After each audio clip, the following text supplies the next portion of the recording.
Hi guys, welcome to my channel. My name is Sherlyn. Welcome to Sherlyn Food Etc. Today's recipe, mung bean, the not so traditional way of cooking mung bean. So let's start it. So first, we are going to quickly rinse half a cup of mung bean and then drain it.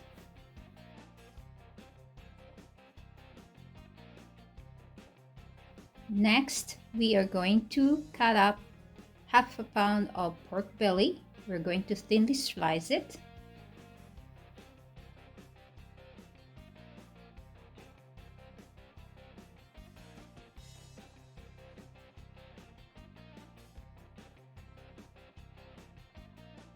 Next, we are going to add our cut up pork belly into a saucepan with our mung bean.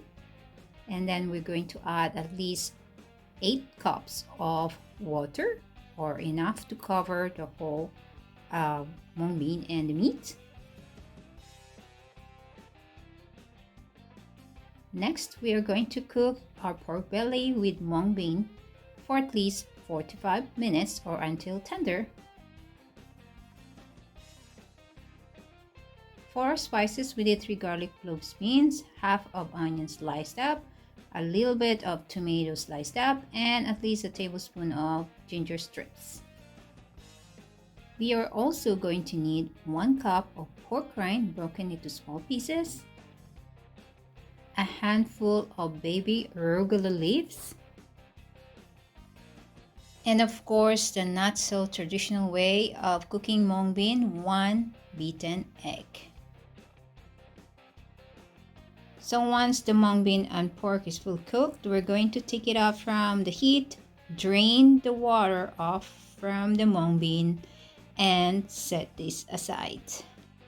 In the same saucepan, we can go ahead and add 2 tablespoons of oil. Then we're going to saute our onions, followed by our garlic, and then the ginger and the tomatoes. Let this cook for a few minutes, and then we can go ahead and add our mung bean and pork.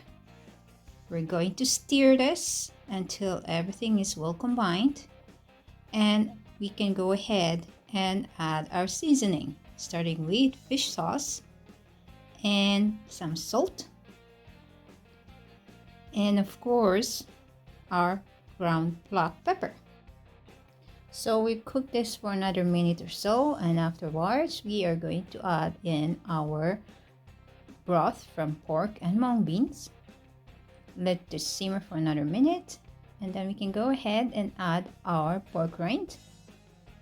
Let it cook for another minute or so, and let's go ahead and add in our beaten egg, the not so traditional way of cooking mung bean. And the last one would be our arugula leaves. And it turns out really creamy and goes well with our mung beans. Perfect. And that's it. We are going to serve this nice and hot. You can go ahead and eat it just like that, or pair it with some steamed rice. Yummy delicious. Trust me, foreigners dig this recipe. Why do I know that?